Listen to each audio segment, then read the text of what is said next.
Okay, we're on the M10 website. This website was written uh, a long time ago, more than a decade ago.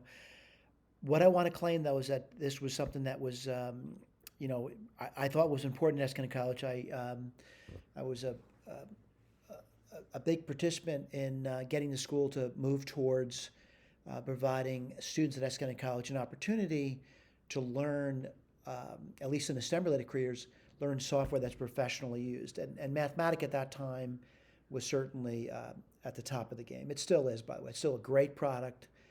I convinced the school to purchase the product, and we had a license for it, and we were offering what's called an M10 course. And it's no longer active. And the reason for that is it's so few people actually participated in it that the school decided that it was not worthwhile to purchase the software anymore. I did my best, but it's gone now, and we're moving towards Sage here, and I'll talk about that in a moment.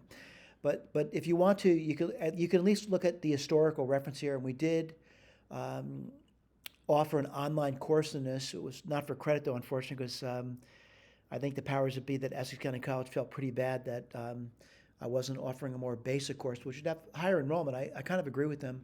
Basic courses have higher enrollment.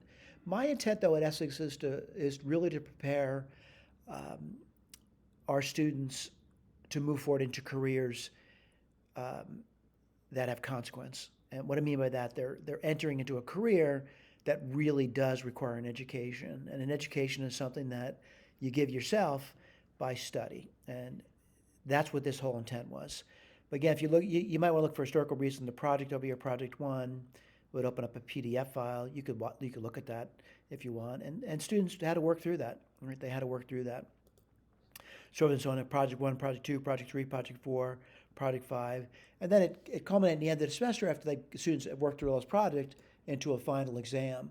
Whoops, I guess not up. I got to put that back up. But anyway, you get an idea, and I'll correct the link over there.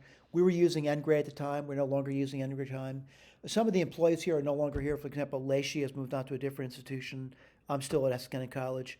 At the bottom line, it was a really, I thought, a really nice little mini course for students, and I would recommend that, at least for historical reasons, that we keep this page up there, and I will. As far as I can tell, I'll keep it up there as long as I can. Again, thank you so much for paying attention. I do appreciate it.